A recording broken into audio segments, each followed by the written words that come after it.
Hoje, mais um episódio aí do podcast Conexão Trabalhista. A gente recebe uma pessoa muito especial, principalmente para mim, porque teve um grande impulso aí na minha carreira, que é a Patrícia Santos.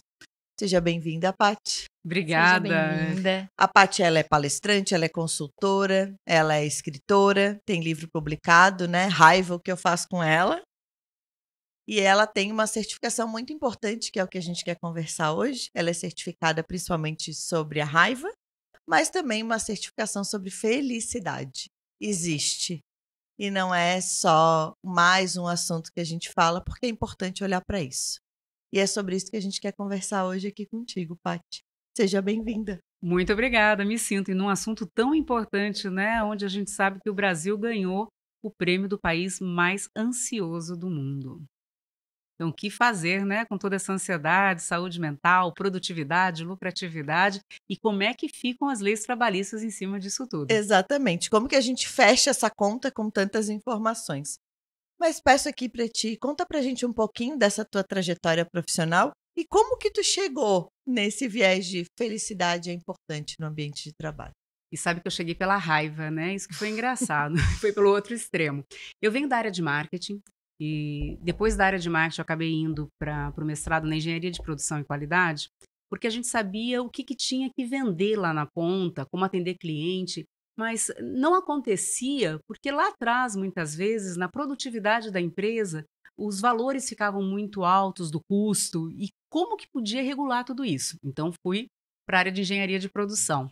E na engenharia de produção, trabalhando com intraempreendedorismo, eu vi que, peraí, as pessoas muitas vezes acabam se complicando na vida, não pelas as hard skills, né? Pelas coisas que elas conhecem, pelas capacidades técnicas, mas principalmente pelas comportamentais. Então a gente vê pessoas não sendo promovidas, perdendo emprego, perdendo casamento, amigos, justamente por isso. E aí eu descobri que existia uma certificação no gerenciamento da raiva, e que nos Estados Unidos eles levam isso muito a sério, como educação mesmo. Por exemplo, se alguém briga num trânsito, ele paga uma fiança, mas ele é obrigado a ter um coach ou ter um curso sobre como gerenciar essa emoção que ela é tão forte e ela chega em 6 segundos, para você ter uma ideia. Então é muito rápido. E estudando sobre raiva, na época da pandemia, eu conheci Tal Ben-Shahar, através do Gustavo Arnes, que ele também faz os eventos sobre felicidade, era aluno de Tal Ben-Shahar, e aí eu fui fazer a minha certificação com esse professor de Harvard, que ele é considerado o professor mais querido de Harvard. A primeira aula dele tinha 8 alunos e a segunda turma 864. Olha só. Da importância de falarmos sobre esse tema. Então a gente começa falando sobre raiva, mas para acabar com a saúde mental, né? Indo para a felicidade. E como que a gente pode definir, então, Paty, a felicidade no trabalho? Né? Hoje o nosso tema aqui sempre é fazer essa conexão com o direito do trabalho, mas fazer a conexão com os ambientes de trabalho. Como que a gente conecta felicidade no trabalho? Muitas pessoas acham que a pessoa física e a pessoa jurídica são coisas completamente separadas. E o que a gente sabe é que está tudo dentro do mesmo casco, da mesma embalagem. Então, o que a pessoa é na casa dela, ela traz isso para o trabalho e vice-versa.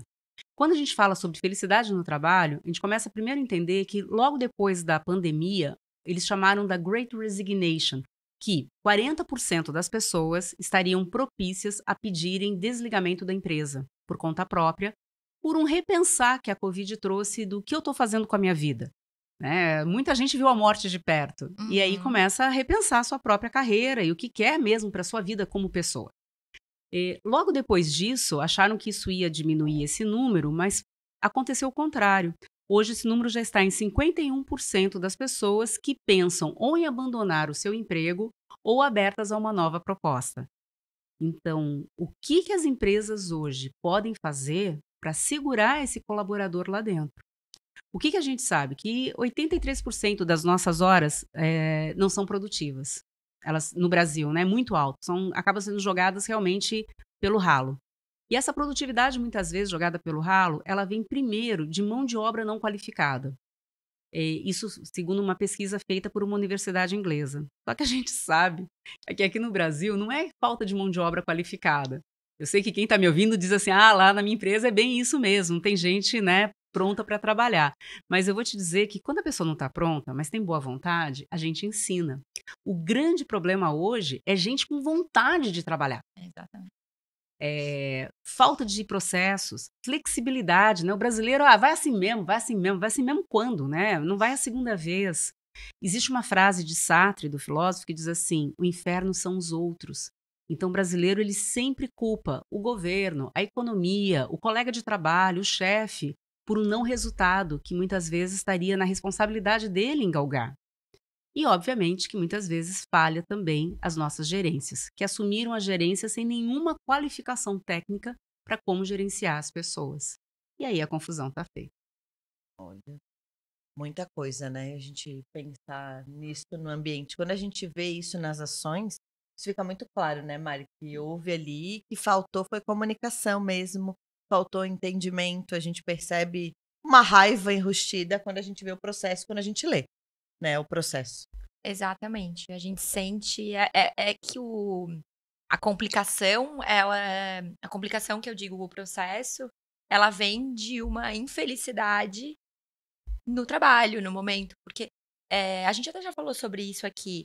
Tem muitas empresas que não necessariamente pagam todos os benefícios corretamente, mas tem um índice baixíssimo de ação trabalhista. E, por outro lado, outras empresas que pagam o mais próximo possível do correto, claro, deixam ali faltar alguns pontos, mas mais próximo do correto, tem um nível altíssimo. E isso muito vem da relação com a empresa. Da relação de satisfação naquela empresa. De como tu se sentia tratado, se tu era feliz lá dentro mesmo. Assim. E, Mariana, então, sim, né? Olha só, porque não é com a empresa, porque a pessoa não se relaciona com a empresa, se relaciona com as pessoas que estão lá dentro da empresa. Exato. Então, é gente com gente. E nós somos seres que precisamos de pessoas, né? O ser humano não é uma ilha, ele precisa de outras pessoas de relacionamento. Porém, por outro lado, as redes sociais acabaram provocando que as pessoas acabam se comparando demais.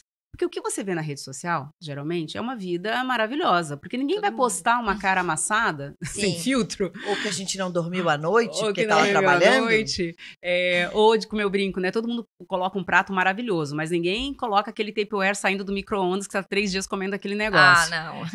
É só luxo e Sim. maravilhas, né? Então, essa lente cor-de-rosa, a pessoa acaba comparando a vida dela, e sempre na comparação, ou ela menospreza o outro, né? Ele fez alguma coisa errada, por isso que ele tá tendo essa vida maravilhosa. Ou ele se menospreza. E vamos falar um pouco então da raiva, né? A raiva, ela é uma emoção raiz, mas ela é uma emoção que esconde outros sentimentos. A pessoa, ela pode estar com raiva porque ela tá com medo. Então, por exemplo, aqueles chefes que batem na mesa, que gritam, façam porque eu tô mandando, manda quem pode, obedece quem tem juízo. Num primeiro momento, ele até consegue fazer as coisas andarem para uma produtividade. Mas tudo aquilo que a gente tem medo, a gente tem raiva. Em algum momento, não sei se alguém lembra do Chaves, ele dizia assim, sem querer, querendo. Então, sem querer, querendo, a pessoa se vinga. Se vinga de que jeito? Sabotando, fazendo fofoca, intriga, arranjando, tô falando isso mesmo, arranjando um atestado médico. Uhum. E aí começam de novo, né, a falta de produtividade vai entrando no looping, porque a pessoa, ela esquece que ela tá naquele emprego porque ela decidiu estar. Ela vê muitas vezes o emprego dela como um castigo e não como uma tomada de decisão que ela teve, ou uma bênção. Porque, gente, não tem nada mais desagradável do que alguém acordar numa segunda-feira e não saber o que fazer da vida. Não saber nem se vai conseguir pagar os seus boletos. Então, hoje, a gente ter um trabalho é uma maneira da gente servir a sociedade e, de alguma forma, a gente também se desenvolver. Sim. O estudo da felicidade dentro do trabalho é justamente para diminuir o burnout das pessoas extremamente estressadas, já que o estresse hoje, uma pesquisa feita, perguntaram para as pessoas, você está estressado? Você teve estresse ontem? 56% das pessoas disseram que tiveram dias muito estressantes no dia anterior. Provavelmente vão ter hoje de novo. Sim. E nós não fomos ensinados a como lidar com o estresse. Tem até algumas dicas que a gente pode dar daqui a pouco. O outro grande problema é o absenteísmo e a falta de engajamento. E a gente fala, olha, felicidade tem a ver com propósito, com significado de vida. Se a pessoa entra num trabalho, às vezes quem está ensinando ela a trabalhar é a pessoa que vai ser demitida. Quantas vezes a gente vê alguém contratando e põe para treinar a pessoa que não está dando certo, a que vai sair da empresa. Quem é o anjo da guarda que vai cuidar desse funcionário que acabou de chegar na sua empresa, que vai ensinar, que vai dar apoio, que vai fazer com que ele se sinta parte de um grupo, de uma equipe? E isso faz a diferença. E isso é trabalhar a felicidade dentro do trabalho. E quando a gente fala de felicidade, te ouvindo falar, né? Quem que vai acolher as pessoas? A gente fala hoje dentro dos ambientes, o onboarding, né? Aí a gente vê as empresas fazendo aqueles kits de onboarding maravilhosos. Aí a pessoa fica feliz, porque lógico, quem que não gosta de receber, se sentir bem recebido, né? Você chegar. E aí o colega do lado, olha, mas veja bem, né? Se você não prepara, já começa a minar, fala, nossa. Então a pessoa já pensa 2 vezes. Quando a gente pensa nisso, né, que benefícios você vê, então, para que as empresas entendam que isso é um valor, né? Isso faz parte lá do retorno de investimento. Isso faz parte lá na conta, né? Quando a gente está aqui falando, o RH começa a se tornar estratégico, e ele fala tanto de ser estratégico, quando ele não faz conta, para saber em que ele pode investir para que ele garanta essa felicidade. Nem tudo são coisas custosas. Mas muitas outras são coisas muito simples, né? Muito simples. São coisas que muitas vezes não precisam de grandes valores financeiros. É só de, às vezes, ter alguém que ouve.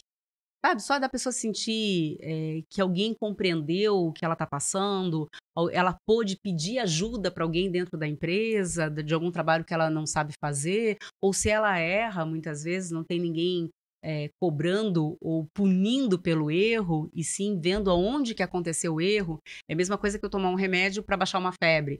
Tudo bem, tem que baixar a febre, mas se eu não entender de onde essa febre, por que essa febre está surgindo, ela vai ficar pior. E isso acontece muito nas empresas, de tentar culpar o problema e não ver qual é a raiz do problema para que não aconteça mais. Paty, como que tu sugeriria implantar essa política de felicidade dentro de uma empresa? Como que eu começo? Pensando assim, eu sou um empresário, estou acompanhando diversos problemas na minha empresa, vendo um desgosto dos meus funcionários. Por onde que eu começo para tentar solucionar isso? O que eu posso fazer? Primeiro, mostrando para os funcionários o quanto ele é importante no processo e na empresa. Por mais simples que seja a tarefa, que seja uma tarefa de fazer o café da manhã da turma, ou de fazer uma limpeza, por mais simples que seja, o que acontece se ele não estivesse lá? É o senso de pertencimento. Que é o senso de pertencimento. Uhum. Porque quando você se sente pertencente a um grupo, eu não sei se vocês chegaram a ler o livro do Matthew Perry, do Friends. É muito legal. Ele fazia o Chandler Bing, né? Eu sou super fã de Friends e acabei lendo o livro dele. E ele teve... por isso que ela já chegou. Nós temos aqui a nossa Jennifer Aniston, não sei se vocês repararam, a Rachel. E interessante que, claro, ele passou por problemas de adicção, né? Tanto com álcool quanto com medicação. Mas ele falou no livro que as vezes que ele ficava sóbrio e se segurava era justamente quando ele tinha que gravar o seriado de Friends. Porque ele sabia que ele não podia cair, que tinha muita gente envolvida ali. E ele adorava estar com os amigos, porque eles eram verdadeiros amigos, não eram só Friends no nome da série, mas eles eram realmente, se apoiavam, se ajudavam, estavam sempre juntos. Então, o quanto que uma equipe boa, que realmente a gente pode ser quem a gente é, sem precisar usar máscaras, sem eu precisar estar preocupada em impressionar ninguém, mas só em me expressar, pode trazer resultados para a saúde mental e para a produtividade da empresa. A Michelle perguntou sobre o retorno, então tem aqui alguns números que eu trouxe até de algumas pesquisas da Gallup, né? Que, olha que interessante, o retorno de investimento sobre qualquer coisa que você faz a respeito da felicidade no ambiente de trabalho é 1 para 10, o retorno. A cada R$1 que você coloca, é R$10 que você vai ter de volta, de retorno. Você consegue ter comprometimento 6 vezes maior dos funcionários. Então, você não vai perder os seus melhores funcionários. Em rotatividade. Em rotatividade. Em produtividade, nós temos 2 números. A Gallup traz um número de 29% e uma universidade na Inglaterra traz 13%. Mas assim, sendo mais que 10% de produtividade, já está valendo. Tá ótimo. 45% na satisfação do trabalho. 3 vezes mais, as pessoas ficam mais criativas e com mais inovação. Se acreditava no tempo passado que para você ser criativo, tinha que passar trabalho, tinha que passar perrengue, que você aí teria uma criatividade para sair daquela situação. É verdade, você vai ter, mas ela vai ter só um limite. Porém, quando a pessoa está feliz, alegre, contente, querendo realmente ser uma pessoa melhor para o mundo, o nível dela de inovação e criatividade é muito maior. Segundo pesquisa, 3,5 a mais. 10% de satisfação dos clientes, porque o cliente sente quando uma pessoa está ali de coração. Porque quando você realmente está feliz, você não incomoda ninguém. Sim. Quem é a pessoa que mais incomoda, que mais faz fofoca? Aquela que dá de cara com ela no espelho de manhã, já leva um susto danado e sai distribuindo fel para todo mundo. Eu sempre digo que tem pessoas que não foi a cegonha que trouxe, foi um urubu, né? E aí, essas pessoinhas, às vezes, tem gente que a gente tem que tirar da empresa. E às vezes o empresário fica com medo, diz, mas é meu melhor funcionário. Mas ele é extremamente negativo, ele joga todo mundo contra a empresa, entendeu? Ele não faz o que é para ser feito, as regras ele não segue e ele contamina o resto. Então minha pergunta é, será que não tem algumas laranjinhas podres e não é melhor às vezes a gente tirar? Será que vale o custo-benefício, né? Será que vale o custo-benefício? Será que ele é tão produtivo quanto o mal que ele faz? É porque a produção dele ali em números é possível quantificar Sim. mais objetivamente, né? Mas o mal que ele faz talvez não é tão fácil de ter essa conclusão, mas uma análise pode identificar a insatisfação de quantos ao redor dele estão insatisfeitos, né? E ele geralmente é fofoqueiro, né? Então ele sempre traz muitas notícias para o dono da empresa. E daí o dono da empresa fala, olha, ele é meu braço direito. Na verdade, ele só é um repórter do mal, né? Que acaba muitas vezes tendenciando algumas informações. Tem gente também que é tipo Branca de Neve, só quer ter anão na volta para não fazer sombra. Então ele não deixa ninguém crescer. Então parece que ele é melhor porque ele não deixa ninguém crescer. E a partir do momento, muitas vezes, que a gente tem esse olhar mais cuidadoso e assim, por que essa pessoa está indo mal no trabalho? Gente, quem é que acorda de manhã e o filho pergunta, pai, para onde você está indo? Tô indo lá para a empresa. O que você vai fazer na empresa, pai? Vou errar tudo hoje, vou detonar. Não, a gente sai para fazer o nosso melhor. E quando a gente consegue trazer o senso de propósito e mostrar para a pessoa a capacidade que ela tem de desenvolvimento, ela vira um outro funcionário. Vou fazer um corte aqui, porque a gente tem um episódio, meu Deus. Vamos continuar? A gente pode continuar. Vocês querem mais um pouquinho desse assunto? Vamos fazer a parte 2? Acho que sim, acho que vale, né? A gente continuar esse assunto. Então, queria agradecer vocês. Deixem aí perguntas que vocês tenham desse episódio. E a gente vai continuar conversando aqui e vai gravar uma segunda parte para que vocês possam ter essa continuidade. Obrigada. Por enquanto, obrigada. Prazer, que baita conexão.